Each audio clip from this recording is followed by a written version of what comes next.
지금도 일하시는 예수님이라고 하는 제목으로 말씀을 같이 보겠습니다. 예수님이 베데스다에서 38년 된 병자를 고쳐주신 날은 안식일이었습니다. 유대인들은 안식일에 하지 말아야 될 100여 가지 일들을 정해 놓았습니다. 안식일에 병을 고치는 일도 그 중에 하나였습니다.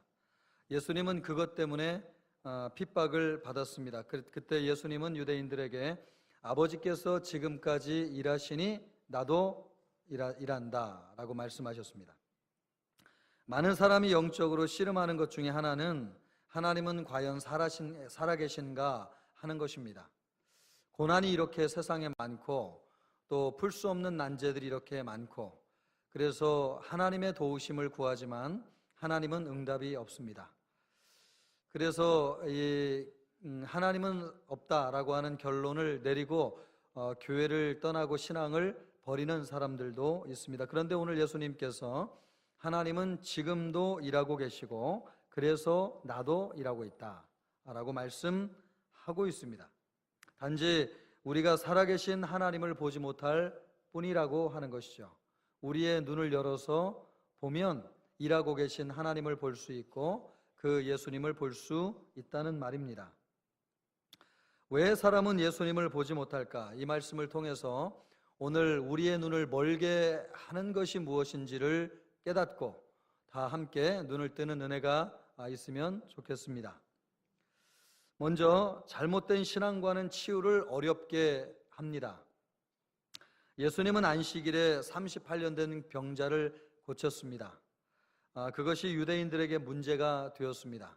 이날은 안식일이니 유대인들이 병 나은 사람에게 이르되 안식일인데 내가 자리를 들고 가는 것이 옳지 아니하니라.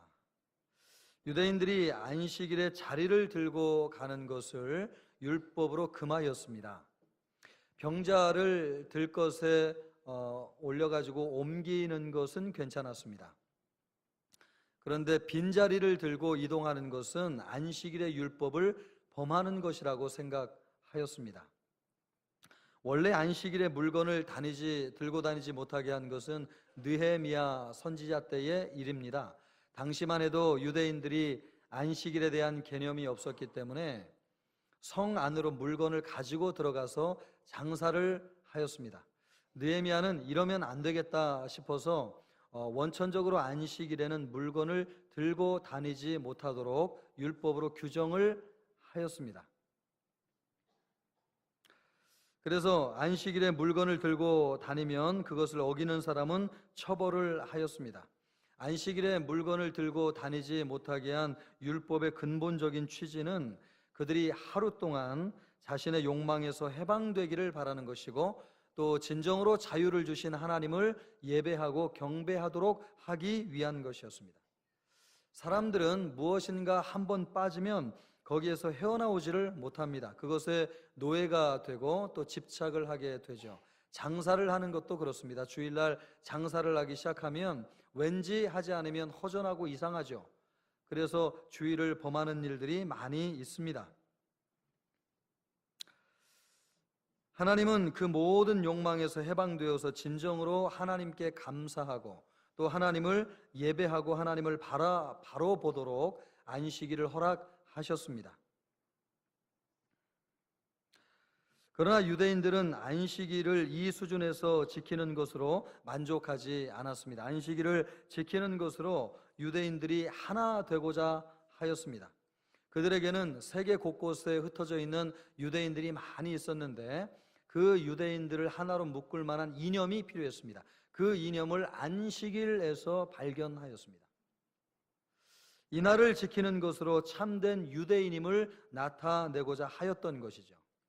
이날을 지키지 않는 사람은 반유대주의자였습니다. 매국노고 이방인과 같았습니다. 안식일을 지키지 않는 자를 혐오하였습니다. 예수님이 그 사람에게 자리를 들고 가라고 한 것은 다시는 이 병의 고통으로부터 당하지 않고 고생을 하지 않을 테니까 자리를 들고 치워버리라고 하는 뜻이었습니다. 한평생 병으로 시달린 그에게 진정한 믿음을 주시는 것이죠. 진정한 자유를 주시는 것입니다. 자리를 들고 가게 하심으로 진정한 자유와 치유가 임했다고 하는 것을 알려주시기를 원하셨던 것입니다.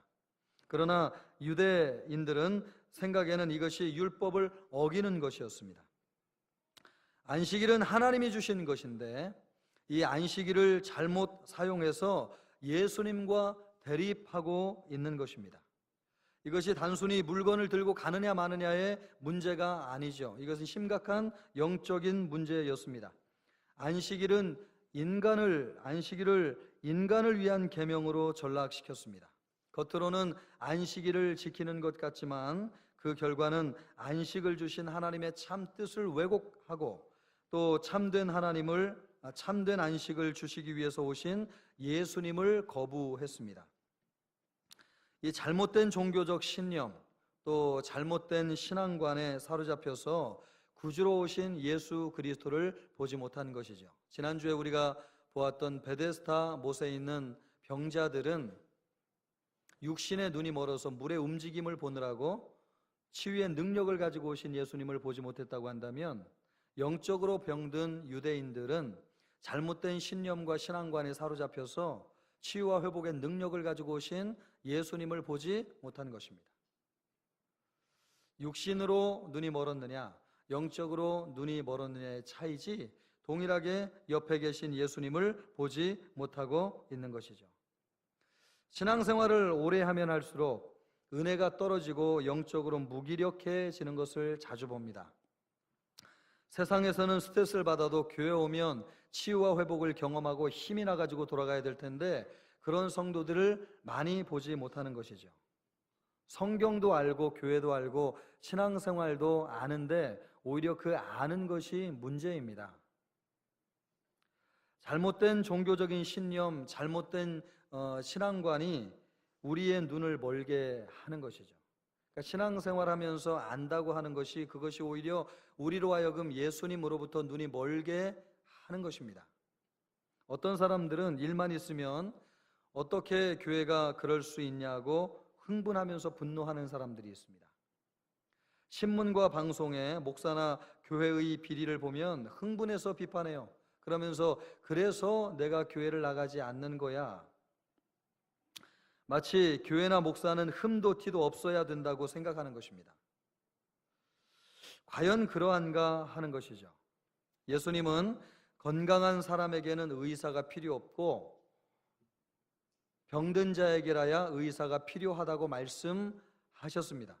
교회는 병든 사람이 오는 곳입니다. 교회는 마음이 불편한 사람들이 오는 것이 교회입니다.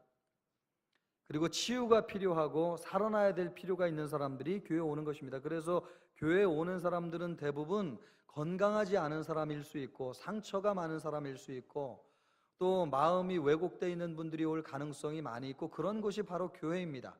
그래서 교회에서 말씀으로 은혜 받고 치료받고 건강한 사람으로 세워지는 것이 교회에서 할 일인 것이죠. 그런데 여러분, 사람이 어디 한순간에 예수 믿는다고 변화되겠습니까? 오랜 시간 예수 믿어도 변화되지 않는 것이죠. 그런데 변화되지 않은 채 오래 신앙생활을 하다 보니까 직분도 받게 되고 중직자도 되고 중요한 일도 담당하게 되는 것입니다. 그래서 교회 일을 결정하기도 하는 거죠. 그러다 보니까 교회는 여러분 모순이 많아요. 다 변화돼 가지고 건강한 사람들이 교회 일을 감당하면 좋은데, 사실은 마음의 상처가 아직 치료되지 않은 분들, 또 마음의 마음의 생채가 남아있는 분들, 또 이런 분들이 교회 일을 하다 보니까 때로는 상처를 주거니 받기도 하면서 어려움도 고통도 있죠. 그래서 교회는 약점이 있습니다. 교회는 완전하지 않습니다. 그래서 주님이 말씀하실 때에 우리 병든 자에게 의사가 필요하다고 말씀하셨지 온전한 사람에게 필요하다고 말씀하지 않은 것이죠. 그러므로 교회가 완전해야 된다. 교회는 투명해야 된다. 교회는 굉장히 대단한 단체가 되어야 된다라고 하는 생각은 이상적인 자기의 생각일 뿐이지 성경적인 신앙관은 아닙니다. 그런데 교회를 바라보는 잘못된 신앙관인데 마치 그것이 맞는 것처럼 생각해서 교회 오면서 늘 불편한 사람들이 있어요. 예수님에게 집중하고 은혜 받는 데 집중하지 않고 사람 보고 주위 보고 환경 보고 누구 바라보면서 예수님 바라보지 못하는 일들이 얼마나 많이 있는지요. 여러분, 우리의 눈이 머는 것이죠. 안식일을 지킬 때에 형식에 치우쳐서 본질을 잃어버리는 것을 볼 수 있습니다. 존 스토트 목사님은 안식일이 의미하는 바는 단순한 행동의 멈춤이 아니다라고 말씀하고 있습니다. 안식일은 단순히 행동을 멈추는 것이 안식일이 아니라는 거예요. 그냥 일주일에 한 번 와가지고 예배드리고 1시간 예배드리고 돌아가면 되는 그런 날이 아니라는 것입니다. 예배의 본질은 하나님을 만나는 것입니다. 예수님을 경배하는 것이죠. 그래서 힘있게 예배해야 돼요. 온 마음과 정성을 다해서 주님을 찬양하고 예배해야 돼요. 우리의 의지를 다해서, 우리의 마음을 다해서, 정성을 다해서 하나님을 사랑하고 주님을 경배하고 예배하고 집중함으로 하나님을 만나는 것이고, 주님으로부터 우리가 생명을 공급받는 날이 바로 안식일의 본질입니다. 그냥 그저 와서 앉아 있다고 해서 우리가 안식일을 지키는 것이 아니고, 안식일의 본질을 회복하는 것이야말로 진정한 안식일을 준수하는 것이죠. 신앙을 이념과 혼동하는 분들이 계십니다. 유대인들에게 안식일은 하나님께 영광을 돌리고 하나님을 예배하는 날이 아니라 유대인들을 하나로 결속시키는 이념을 지키는 날이었습니다. 유대인들에게 안식은 그런 날이었습니다. 안식일이 하나님을 위한 것이 아니라 사람을 위한 것이었습니다. 그래서 예수님이 바리새인들을 비판할 때에 너희가 어찌 하나님의 말씀을 가지고 사람의 계명을 만드느냐, 예수님이 비판하셨죠. 그런 뜻이에요. 하나님이 주신 거룩한 안식일을 사람을 위한 계명으로 전락을 시킨 것입니다. 그래서 하나님 없는 안식일을 지키는 것이고 하나님 없는 종교 생활을 하는 것입니다. 유대인들은 불교가 그 민족을 하나로 결식시킬 수 있다고 한다면 하나님을 버리고 불교를 붙잡았을지도 몰라요. 전혀 하나님과 신앙을 이념으로 생각하는 것입니다. 이념, 민족을 하나로 만드는 이념으로 생각하는 것입니다. 저는 우리 민족이 기독교를 근대화와 민주화를 위한 디딤돌로 사용하기 위해서 받아들인 것이 아닌지 심히 우려가 됩니다. 그래서 더 이상 그들이 원하는 사회를 만드는데 기독교가 필요가 없다고 생각이 돼서 기독교를 버리려고 하는 것이 아닌지 심히 우려가 되고, 이것이 사실같이 느껴져요. 기독교를 신앙이 아니라, 본질로 아니라 생명의 주이신 예수 그리스도를 믿음으로 받아들이는 것이 아니라 이념이나 도구로 받아들이는 것이 아닌가 생각이 돼요. 그래서 우리 민족을 살릴 수 있는 분은 예수 그리스도밖에 없는데, 예수님을 보지 못하고 엉뚱한 데 빠져서 우리가 절망적인 상황으로 빠져들고 있는 것이 아닌가 위험천만한 생각이 들 때가 있습니다. 오늘 말씀이 우리에게 도전이 된다고 한다면 우리를 눈멀게 하는 잘못된 신앙관으로부터, 잘못된 신념으로부터 벗어나는 여러분이 되시기를 주님의 이름으로 축원합니다. 영적인 눈을 뜨기를 주님의 이름으로 축원합니다. 그래야지 주님이 우리 옆에 계신 것을 볼 수 있습니다. 예수님이 치유를 들고 오시고 능력을 가지고 오시고 우리에게 권능으로 오셨음에도 불구하고 그 예수님을 보기 위해서는 우리의 잘못된 시각이 열려져야 될 줄로 믿습니다. 오직 예수 그리스도를 바라보는 신앙이 아니면 우리는 점점 물들고 있는 것입니다. 오랜 신앙생활하고 성경을 많이 한다고 해서 좋은 것이 아니고, 예수님을 보지 못하면 이미 우리는 눈이 먼 것입니다. 눈을 뜨는 여러분 되기를 바랍니다. 영적인 눈이 열려지는 역사가 우리 모든 청천교회 모든 성도들에게 있기를 주님의 이름으로 축복합니다. 두 번째, 완전한 치유는요, 더 심한 것이 생기지 않는 것입니다. 오랜 병이 나으면 다 같이 기뻐하는 것이 정상이잖아요. 그런데 유대인들은 안식일 문제에 걸려가지고 이 사람을 축복해 줄 수가 없었고, 오히려 안식일을 범했다는 이유로 정죄하였습니다. 마음이 얼마나 불편합니까? 고침을 받은 이 사람은 성전으로 들어갔습니다. 성전으로 들어가는 것은 꼭 해보고 싶은 일이었습니다. 평생 38년 동안 병 때문에 누워있다 보니까 성전에 들어가서 예배하는 사람들이 그렇게 부러울 수가 없었습니다. 그래서 항상 마음에 내가 이 병을 털고 일어나면 나는 반드시 꼭 성전에 들어가서 하나님을 뵙고 예배할 것이다 라고 하는 소망을 이 사람은 가지고 있었던 거죠. 그래서 여러분, 성경을 보면 베데스다에서 치유를 받자마자 이 베데스다에서 성전으로 들어갈 수 있는 문이, 지난주에 뭐라고 그랬죠? 설교를 똑똑히 들으시기를 바랍니다. 양의 문입니다. 따라해서 양의 문. 이 양의 문을 통과해서 바로 그 성전으로 들어갔습니다. 오랜 질병으로 인해서 교회 나와서 예배드리지 못하는 성도들은 이 심정을 이해할 거예요. 평생의 소원이 몸 털고 일어나가지고 교회에서 본당에서 예배 한번 드려보는 것이 마음의 소원인 성도들이 있습니다. 그러다가 결국은 치유를 회복하지 못하고 세상을 뜨는 성도들이 얼마나 많이 있는지 참 안타까운 일입니다. 그런 분들은 이 38년 된 병자가 성전에서 하나님을 예배하는 이 심정을 충분히 이해할 것입니다. 그런데 여러분, 이 사람이 어디로 들어갔습니까? 양의 문을 지나서 성전으로 들어갔습니다. 성경을 보면 예수님은 자기 자신을 뭐라고 말씀하고 계세요? 나는 양의 문이니라. 할렐루야. 우리 예수님이 진정한 양의 문인 줄로 믿습니다. 물리적인 문이 성전으로 들어가는 양의 문이 아니에요. 예수님을 통해서 치유받은 이 사람은 예수님으로 통해서 성전으로 들어갔습니다. 우리는 참되게 예배하는 성전에 들어가기 위해서 양의 문이신 예수님을 통과해야 될 줄로 믿습니다. 예수님이 양의 문이에요. 우리는 예수님을 통해서 하나님을 참되게 예배하는 것입니다. 예배당에 나와서 주님을 경배하고 예배하고 진정한 지성소로 들어가는 길이 누구를 통해서 열려져 있느냐? 양의 문이신 예수 그리스도를 통해서 열어져 있는 줄로 믿습니다. 예수님이 양의 문이시기 때문에 그렇습니다. 이 사람은 그렇게 설레는 마음으로 성전에 들어갔는데 마침 거기서 예수님을 만났습니다. 정확하게는 예수님이 알아보고 그를 찾아오신 것이죠. 그래서 두 번째 만났을 때에 예수님이 이렇게 말씀하십니다. 보라, 내가 나았으니 더 심한 것이 생기지 않게 다시는 죄를 범하지 말라. 무엇이 생기지 않도록요? 더 심한 것. 더 심한 것이 생기지 않도록 다시는 죄를 범하지 말라. 더 심한 것이 뭡니까? 더 위중한 병을 이야기하는 것일까요? 그럴 수도 있겠죠. 그러나 잘 생각해 보면 38년 된 병보다도 더 심각한 병이 어디 있겠습니까? 그러므로 이 말씀은 단순히 물리적인 질병을 말씀하는 것이 아니고 인간의 근본적인 문제를 말씀하시는 것인데, 이 더 심한 것이라고 하는 것은 하나님의 심판을 의미하는 것입니다. 하나님의 심판을 의미해요. 이 사람은 무려 38년 동안 식물인간처럼 살아왔습니다. 그렇게 고통받으며 살았으니까 얼마나 행복한 순간입니까? 자유를 얻은 것. 그런데 주님이 뭐래요? 그것이 전부가 아니라는 거예요. 네가 들 것을 가지고 걸어가고 육체의 질병을 치유받았느냐? 그것이 전부가 아니다. 주님이 주시는 메시지가 그것 아닙니까? 육신의 질병에서 놓이는 것보다 더 중요한 것이 있습니다. 영적인 질병인 죄와 그 죄의 결과인 하나님의 심판에서 놓이는 것입니다.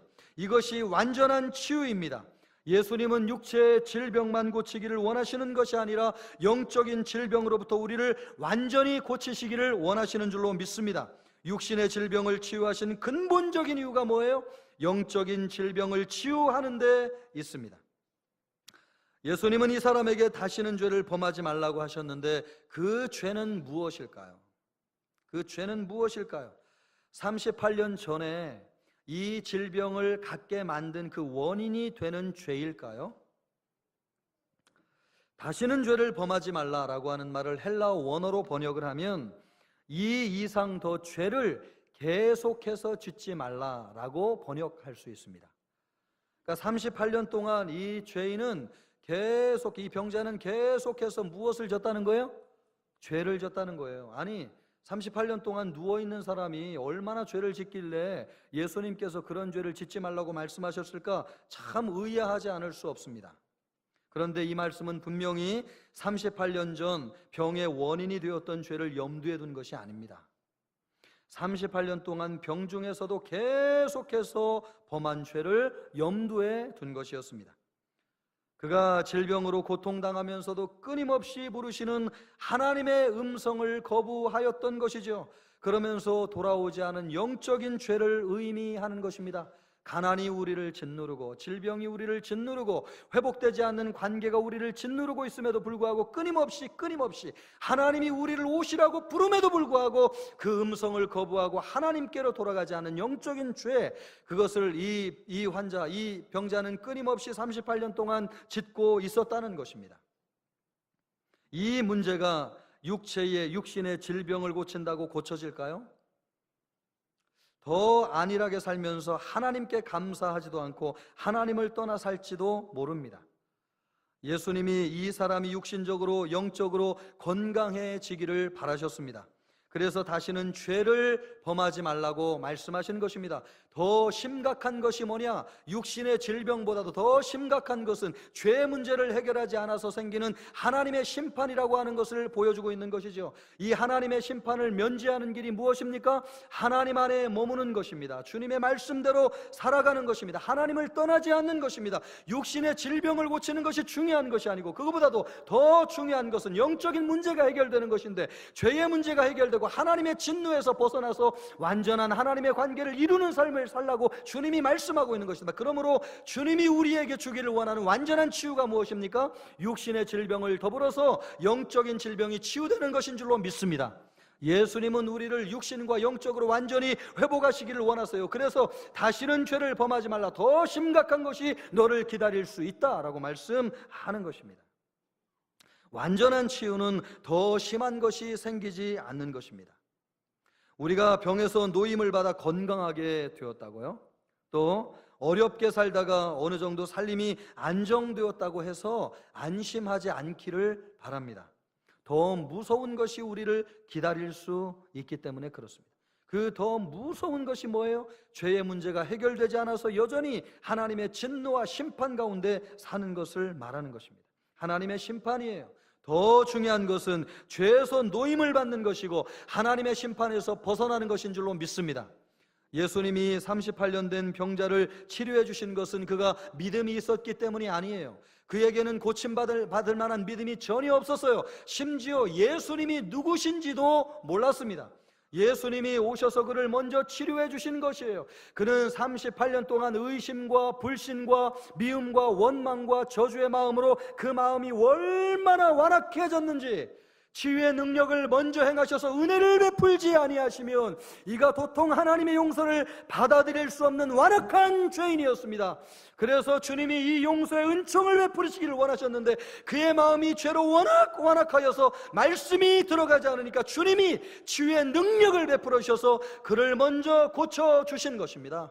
그래서 이 질병을 고쳐주심으로 말미암아 그의 마음을 열기를 원하셨고, 하나님의 용서가 그에게 선포되기를 원하셨고, 영적인 치유가 이루어질 수 있도록 주님이 역사하신 것입니다. 그러므로 육신의 질병을 고치는 것이 주님의 참뜻이 아니에요. 영적인 질병을 회복하는 것이 주님의 진정한 뜻인 줄로 믿습니다. 주님이 우리에게 주기를 원하시는 것도 마찬가지예요. 이 사람의 마음속에는 여러분, 그를 치유의 은혜를 받지 않으면 결코 회복될 수 없을 정도로 완악한 죄가 그 마음속에 얼마나 많이 있었는지요. 움직일 수 없는 병자라고 죄가 없다고 말하고 싶으실 것입니다. 여러분, 천만의 말씀입니다. 그 속에 온갖 의심과 불신이 얼마나 많이 있을지요. 38년 동안 질병을 앓았으니까 여러분, 하나님을 얼마나 많이 의심했겠어요. 하나님에 대한 불신이 얼마나 강력하게 쌓여 있겠어요. 건강한 사람보다도 더 많이 의심했을 것입니다. 건강한 사람보다도 하나님에 대한 불신이 훨씬 더 많았을 것입니다. 원망과 불평은 얼마나 많았을까요? 나를 도와주지 않는 가족들을 24시간 365일 원망하고 불편하였습니다. 그리고 사람들을 바라보면서 저주하였을 것입니다. 마음속에 사랑이라고는, 용납이라고는, 배려라고는 조금도 찾아올 수 없는 완악한 죄의 덩어리를 가지고 있었을 것입니다. 오랜 질병을 가지고 있는 사람이 더 큰 죄를 가지고 있을 수 있다는 걸 보여주는 것이죠. 도저히 여러분 얼굴을 들 수 없을 정도로 그 죄가 많이 있다고 하는 것을 예수님이 아셨습니다. 그 죄를 회개하고 예수님을 구주로 믿고 따를 때 그는 더 심각한 것, 하나님의 심판에서 벗어나 완전한 치유를 받을 수 있습니다. 예수님을 믿는다고 하는 게 무엇입니까? 예수님께 우리의 모든 것을 맡기신다는 뜻이죠. 그런 사람 말고는 아무도 죄와 사망의 권세에서 해방될 수 없고 하나님의 무서운 진노에서 해방될 수 없습니다. 이 말씀이 38년 된 병자에게만 주시는 말씀이라고 생각하지 마시기를 바랍니다. 지금 우리에게 주시는 말씀이에요. 예수님은 우리가 어떤 인생을 살아왔는지를 너무나 잘 알고 계세요. 지금 우리 마음에 어떤 생각을 가지고 이 자리에 앉아 있는지를 주님이 너무나 잘 알고 계세요. 예수님의 손에는 우리가 평생 지어온 모든 죄의 목록이 예수님의 손에 들려져 있습니다. 우리는 당장 그것을 뺏어가지고 다 찢어버리고 싶을 거예요. 그러나 여러분 염려하지 마십시오. 예수님에게 우리의 모든 죄를 자백하기만 하면, 우리의 모습을 있는 그대로 인정하기만 하면, 우리의 죄를 주님 앞에 고하기만 하면 주님이 죄의 목력을 박박 찢어버리고 우리에게 용서를 선언하시고 우리에게 자유를 선언하여 주실 줄로 믿습니다. 그것이 복음이에요. 그것이 완전한 치유예요. 주님이 우리에게 주기를 원하는 내면의 완전한 치유는 바로 그것입니다. 오늘날까지 내가 살아온 것은 다른 누구의 책임도 아닙니다. 나의 책임입니다. 그것을 인정하라는 것입니다. 부모의 책임이 아니라는 것이죠. 아내의 책임이 아니라는 것입니다. 우리 자식들이 잘못해서 그런 것 아니라는 거예요. 내가 학교를 잘못 들어가서 그런 것 아니라는 것입니다. 못 배워서 그런 것 아니라는 거예요. 그것이 나의 진정한 모습이고 내 책임이고 내 문제라고 하는 것을 시인하라고 주님이 말씀하시는 것입니다. 그러면 주님이 우리에게 용서와 화해를 선언하시고 우리를 그 응어리에서 건져주시고 살려주신다고 하는 말씀입니다. 여러분의 한이 무엇입니까? 가난이 한입니까? 남편을 잘못 만난 것이 평생의 한이에요? 고쳐질 수 없는 이 질병의 문제가 여러분의 평생의 한입니까? 누군가에게 속아 살아온 세월이 여러분에게 말할 수 없는 한입니까? 설령 그것이 사실이라 한들 그 문제를 누가 해결해 줄 수 있겠습니까? 예수님 밖에는 우리를 해결해 주실 분이 없는 줄로 믿습니다. 예수님이 우리에게 그것을 주시기를 원하세요. 여러분의 마음을 주님께 아뢰시기를 바랍니다. 여러분 자신의 모습을 주님 앞에 인정하시기를 바랍니다. 주님, 누구의 책임도 아니에요. 내가 자식을 잘못 만난 것도 아니고 내 남편 때문도 아니고, 주님, 내가 죄인입니다. 나에게 말할 수 없는 불신이 이 시간도 있었습니다. 주님, 내가 이 원망을 사람들에게 얼마나 많이 하면서 살았는지요. 주님, 내가 죄인입니다. 그래서 내 인생의 책임이 나에게 있습니다. 주님, 나를 용서하여 주시옵소서. 그럴 때에 주님이 우리의 육신을 회복하여 주시고 우리의 영혼을 회복하여 주실 줄로 믿습니다. 주님이 그것을 기다리시는 것입니다. 여러분, 그런 우리 모든 성도들, 마음과 육신의 질병으로부터 해방된 우리 모든 성도들 되기를 주님의 이름으로 축복합니다. 세 번째로, 예수님은 우리를 치유하기 위해서 지금도 일하십니다. 38년 된 병자는 자신을 고쳐주신 분이 예수님이라고 하는 것을 알고 유대인들을 향해서 달려가 가지고 나를 고치신 분이 예수님입니다, 이렇게 고하였습니다. 그래서 유대인들이 예수님을 핍박하고 죽이려고 결심을 하였던 겁니다. 어떤 분은 이 38년 된 병자가 유대인들에게 예수님이 고쳐줬다는 것을 얘기하지 않으면 예수님이 이런 핍박을 받지 않았을 텐데 이야기하면서, 야, 이 배은망덕하다, 이렇게 보는 분도 계시고, 또 이 사람이 너무 억울하다 보니까 그것을 정당화하기 위해서 예수님이 고쳐주셨다는 것을 이야기한 것이다라고 좋게 해석하는 분도 있습니다. 하여간 중요한 것은 유대인들이 예수님이 병을 고쳐주셨다는 것을 알게 되었다는 거죠. 그래서 예수님이 핍박을 받게 되었습니다. 안식일에 병을 고친 이유에 대해서 그래서 예수님이 말씀하고 있습니다. 내 아버지께서 이제까지 일하시니 나도 일한다. 우리가 듣기에는 너무나 평범하고 당연한 말씀인데 이 말씀 때문에 유대인들이 흥분하여서 예수님을 박해하였던 것입니다. 이 말씀이 뜻하는 바가 뭐예요? 내 아버지께서 이제까지 일하신다고 하는 말씀은 하나님이 안식일에도 일하신다는 말씀이고, 그래서 안식일에 나도 아버지처럼 일하는 것이다 라고 하는 말씀입니다. 이 말씀을 들은 유대인들은 이 말씀이 무슨 뜻인지를 금방 알아챘습니다. 우리는 한국 사람들이잖아요. 그래서 이 말씀이 무슨 뜻인지 잘 몰라요. 그런데 유대인들은 이 말씀을 듣는 순간 이 말씀이 무슨 뜻인지를 금방 알아챘습니다. 그래서 이 말씀을 듣고 유대인들이 흥분하였던 것이죠. 유대교 랍비들은요, 안식일 문제와 관련해서 많은 토론을 했습니다. 어떻게 하면 안식일을 잘 지키고 준수하는 것인가, 그것을 구체적으로 세세하게 정리하기 위해서 많은 토론을 했죠.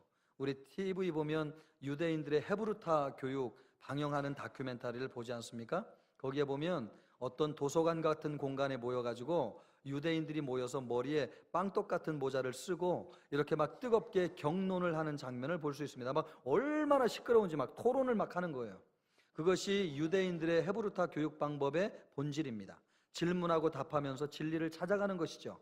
안식일도 마찬가지였습니다. 무엇이 안식일을 제대로 지키는 것이냐? 유대인들이 토론을 했어요. 그 중에서도 아주 학문이 굉장히 높은 랍비들이 특별히 이 안식일을 어떻게 하는 것이 잘 지키느냐 토론을 하였습니다. 예를 들면 하나님이 안식일을 지키는지 지키지 않는지에 관한 것이었습니다. 여러분, 하나님이 안식일을 지키십니까? 안 지키십니까? 이런 질문도 생소하죠. 처음 듣죠, 그죠? 우리 신앙생활하면서 하나님이 안식일을 지키느냐 안 지키느냐 아마 질문하면서 대답해 본 사람은 아무도 없을 것입니다. 이 기회에 한번 대답을 해보시기를 바랍니다. 하나님은 안식일을 지키십니까? 안 지키십니까? 뭐 하여간 안 지키신다고 얘기하는 사람은 거의 없을 것 같아요, 그죠? 하나님이 안식일을 지키신다고 대답할 겁니다. 그런데 유대인들은 말이에요, 이 문제 때문에 부딪혔어요. 창세기에 보면 하나님이 6일째까지 일하시고 7일째 안식하시면서 쉬셨다고 말씀하고 있습니다. 그런데 유대교 랍비들이 가만히 생각해 보니까 하나님이 안식일을 지키지 않는 것 같았습니다. 왜냐하면 안식일에도요, 노인이 죽기도 하고 또 신생아 아이가 출생하기도 하기 때문이었습니다. 생명을 주는 것과 생명을 거두는 것은 하나님의 대권이라고 믿었습니다. 하나님의 대권이란 뭐냐? 하나님만이 하시는 일이라는 것입니다. 그런데 사람의 생명을 주기도 하고 사람의 생명을 취하기도 하는 일이 언제도 일어나는 거예요? 주일에도 일어나는 것이죠. 이것 때문에 유대인들은 심각한 고민에 빠졌습니다. 하나님이 안식일을 지키지 않는다는 것이죠. 여러분, 아이가 태어났는데 오늘 안식일이라고 참았다가 내일 태어나면 좋은데 그런 일이 있어요, 없어요? 없어요. 아이는 나오려고 몸부림을 치고 엄마는 고통을 참지 못해가지고 아우성인데 아이가 내일까지 기다리겠습니까? 여러분, 오늘 나올 아이들은 나오고 지금도 나오고 있을 겁니다. 그리고 어르신이 오늘 안식이라고 죽음을 하루 미뤄가지고 내일 돌아가시는 분 계세요, 안 계세요?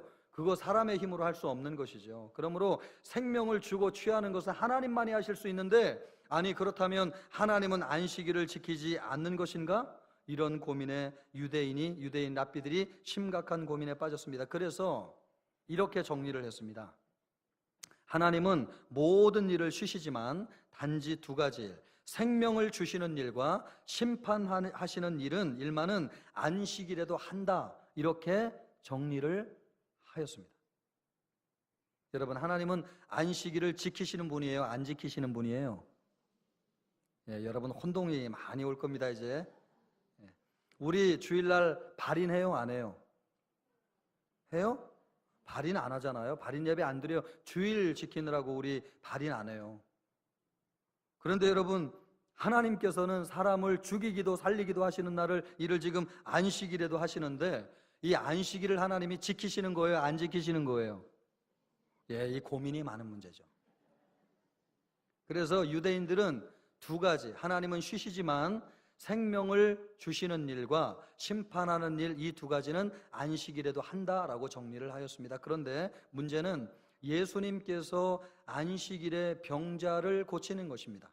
병자를 고쳤다고 하는 것은 병자에게 무엇을 주셨다는 거예요? 생명을 주셨다는 것이죠. 그 일은 누구만 하시는 거예요? 하나님만 하시는 것입니다. 그래서 이 말 때문에 유대인들이 흥분한 겁니다. 아버지께서 지금까지 일하시니 나도 일한다. 이 말씀에 유대인들은 뒤집어지는 거죠. 왜요? 예수님이 누구라고 선언하는 거하고 똑같은 거예요? 하나님이라고 선언하는 거하고 똑같은 일이기 때문에 그렇습니다. 참 깊고 심오한 진리가 여기에 담겨져 있지 않습니까? 참 놀라운 일입니다. 유대인들의 신학이 얼마나 여러분 우스운 신학이에요, 그죠? 우리는 생각도 못하는 걸 가지고 이런 일을 하는 것을 보면 참 유대인들은 대단해요. 이런 엉터리 신학 때문에 하나님으로 오신 예수 그리스도를 알아보지 못했습니다. 굳이 이런 토론을 하지 않아도 하나님이 일하신다고 하는 것은 알 수 있습니다. 인간이 타락한 이후에 하나님은 한 번도 쉰 적이 없기 때문에 그렇습니다. 인간의 안식이 사라졌기 때문에 그렇습니다. 안식이 뭐예요? 영혼과 육신이 쉬는 것이 안식인데 죄로 인해서 안식이 사라져버렸어요. 육신이 병들고 영혼이 죽고 마음의 평강이 사라졌습니다. 그래서 하나님이 지금도 일하시는 거예요. 우리에게 참된 안식을 주시기 위해서 일하시는 것입니다. 왜요? 안식일에 안식이 없기 때문에 그래요. 안식일인데 안식을 누릴 수가 없는 거예요. 그래서 이 참된 안식을 주시기 위해서 누가 일하시느냐? 하나님이 일하시는 것입니다. 하나님이 우리에게 생명을 주시기 위해서, 이 참된 안식을 주시기 위해서 일하고 계신 것입니다. 언제까지 일하시느냐? 우리에게 참된 안식을 주실 때까지 일하시는 것입니다. 그러면 참된 안식이 무엇입니까? 우리 안에 생명을 충만하게 하는 것입니다. 죄와 사망을 제거하고 생명으로 충만하게 해서 영혼과 육신이 살아나게 하는 것이 참된 안식이에요. 이 참된 안식을 하나님이 주시기 위해서 지금도 일하고 계세요. 그런데 누구를 통해서 이 참된 안식을 주시느냐? 아들을 통해서 우리에게 참된 안식을 주세요. 고대 사회에서는 아버지의 가업을 아들이 계승하였습니다. 가업이 아버지에게서 아들에게로 계승이 될 때 아버지는 자신이 하는 것을 아들이 그대로 보게 하였고, 아들이 그대로 따라가게 함으로써 그 가업의 비법을 전수하였습니다. 그러니까 가업은 반드시 아들이 계승하도록 되어져 있어요. 아들 외에는 가업을 계승할 수 없었어요. 예수님이 여러분 이런 배경에서 19절 말씀을 하고 계시는 것입니다.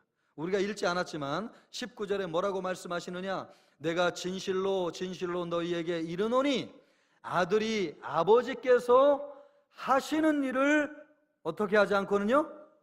보지 않고는 그 다음에 아무것도 스스로 할 수 없나니 아버지께서 행하시는 그것을 누구도 한다고요? 아들도 그와 같이 행하느니라. 하나님이 하시는 두 가지 일이 뭐라고 그랬습니까? 생명을 주는 것이고 심판을 하시는 일인데, 이 하나님의 가업을 누가 계승했느냐? 아들이신 예수 그리스도께서 계승하셨다는 거예요.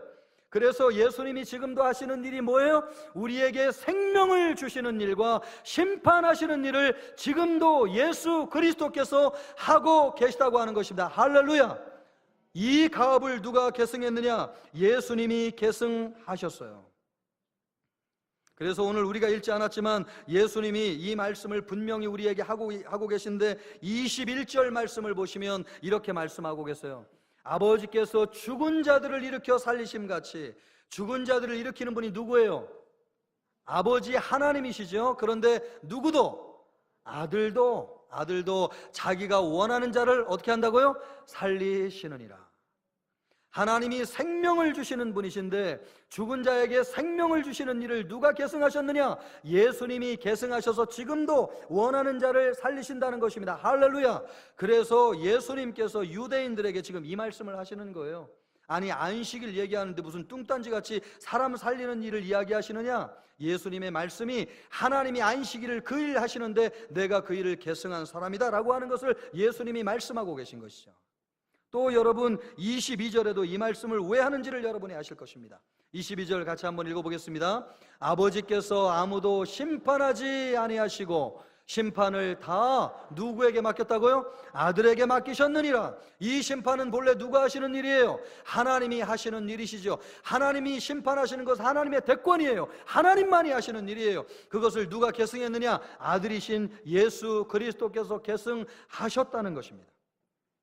예수님은 이 일을 하기 위해서 지금도 쉬지 아니하고 계시는 것입니다. 그러므로 하나님께서 오늘 사람을 살리고 심판하는 일을 하시는데 누구를 통해서 그 일을 하시는 것입니까? 예수 그리스도를 통해서 그 일을 하고 계십니다. 예수님은 지금도 일하고 계신 줄로 믿습니다. 예수님은 지금도 우리를 살리고 계신 줄로 믿습니다. 지금도 예수님은 심판하고 계신 줄로 믿습니다. 주님의 손에 모든 하나님의 대권이 계승되어져서도 예수님이 지금도 그 일을 하고 계신 줄로 믿습니다. 여러분, 주님이 우리 옆에 지금 계세요? 안 계세요? 주님이 지금 계세요. 우리에게 무엇을 하시기 위해서 계신 것입니까? 우리에게 생명 주시기 위해서 지금도 일하고 계신 줄로 믿습니다. 할렐루야. 그러므로 여러분, 하나님은 쉬지 않으세요. 아직도 하나님이 살아계신지 믿지 못하는 사람이 있습니까? 하나님은 지금도 일하고 계신 것을 믿으시기를 주님의 이름으로 축원합니다. 누구를 통해서 일하시느냐? 예수 그리스도를 통해서 일하고 계십니다. 예수님은 지금 그 일을 하기 위해서 우리와 함께 하고 계십니다. 여러분의 잘못된 신념으로부터 벗어나기를 바랍니다. 여러분의 잘못된 신앙관으로부터 완전히 벗어나기를 주님의 이름으로 축원합니다. 우리의 눈을 어둡게 하는 이념과 사상과 철학과 종교로부터 여러분 벗어나기를 주님의 이름으로 축원합니다. 여러분 지금도 일하시는 예수님을 바라보십시오. 주의 능력으로 오셔서 우리를 살려주시길 원하시고 우리에게 말씀으로 우리를 일으켜주시는 예수 그리스도를 바라보는 여러분 되시기를 주님의 이름으로 축원합니다. 주님은 그 일을 위해서 지금도 일하세요. 주님이 지금 우리의 손을 붙잡고 계시고 우리를 일으켜주실 줄로 믿습니다. 우리를 살려주실 줄로 믿습니다. 우리를 회복시켜주실 줄로 믿습니다. 주님이 하시는 일이 그 일이기 때문에 그렇습니다. 여러분 예수님을 바라보는 눈이 열려지는 역사가 있기를 주님의 이름으로 축원합니다. 예수님의 치유는 완전한 치유예요. 육신의 질병이 낫는 것보다 더 중요한 것은 영적인 질병이 치유되는 것입니다. 예수님은 우리의 완전히 새롭게 하기 위해서 오셨습니다. 우리의 기질이 새로워지기를 원하시고 우리의 속사람이 새로워지기를 원하시고 우리의 내면이 완전히 새로워지기를 원하세요. 풍성한 삶은 물질로부터 오는 것이 아니고 질병의 해방으로부터 오는 것이 아니고 우리의 내면이 새로워지고 우리가 내면이 완전히 새로워질 때에 풍성한 삶이 주어진다는 것을 아셨기 때문에 그렇습니다. 예수님이 하시는 일이 바로 그것입니다. 예수님은 우리를 성령으로 완전히 새 사람 만들기 위해서 오셨습니다. 단순히 환경을 바꾸고 육신의 질병을 치유하기 위해서 오신 것이 아닙니다. 예수님을 믿으면 예수님이 우리를 성령으로 완전히 치료하여 주실 줄로 믿습니다. 질병을 고칠 뿐만 아니라 우리의 내면을 완전히 새롭게 하여 주실 줄로 믿습니다. 죄를 처리하여 주시고 하나님의 심판에서 우리를 면제하여 주실 줄로 믿습니다. 그래서 우리의 내면을 완전히 새롭게 하여 주심으로 풍성한 삶을 살도록 우리를 인도하여 주실 것입니다. 주님은 우리에게 생명 주시기를 원하시고 주님 우리에게 능력 주시기를 원하시고 주님 우리에게 완전한 치유 주시기를 원하시는 줄로 믿습니다. 그 주님 의지함으로 말미암아 여러분 우리의 영육이 강건하여지기를 바라고 완전한 치유를 통하여서 풍성한 삶을 받아 누리는 우리 모든 성도들 되시기를 주님의 이름으로 축원합니다.